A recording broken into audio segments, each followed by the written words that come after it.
Hello all, welcome to session 54 of Selenium Python training series.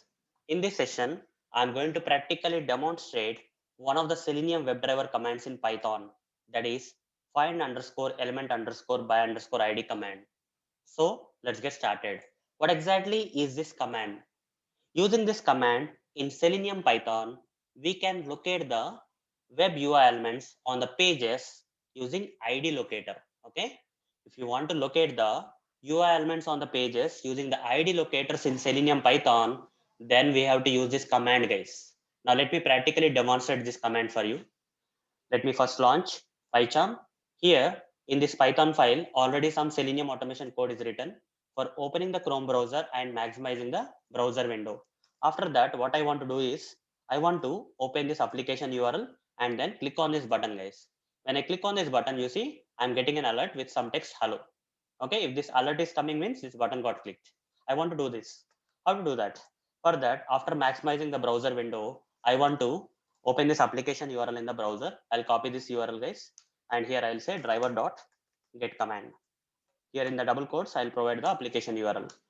So it will open the application URL. The next step is to click on this button, guys. In order to click on this button, I need to locate this button. That is, locate this UI element. How to locate this UI element? You have to right click, inspect on this button, and check the HTML code of this button. Okay, this is HTML code of the button.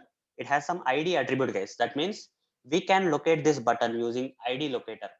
Okay, since this particular button has ID attribute in this in its HTML code, we can use this ID attribute for locating the. Okay, we can use this ID locator for locating this button.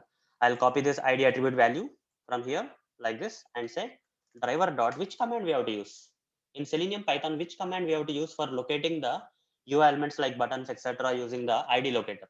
For that, we have to use this command known as find underscore element underscore by underscore id command, guys. Okay, this is the command we are talking about in this session. As you can see, the same command, right? Inside this id command, I'll provide the id attribute value of this button. What is id attribute value? Alert one, right? I'll copy this and provide here and say whatever the action you want to perform on this button. I want to click on this button. So which command we have to call? Click command. That's it. Okay. So using this command, we are able to locate the this kind of button using the ID locator, guys. Fine, and perform some operation like click operation. Now right click, run this particular test to see whether the same thing is happening or not. If we get an alert message, that means the button got clicked. You see, we got the alert with the text hello. That means this click to get alert button got clicked. So hope guys you understood how to use this find underscore element underscore by underscore id command in Selenium Python for locating the UI elements on the pages using id locator. So that's it, guys. See you in the next video session. Thank you. Bye.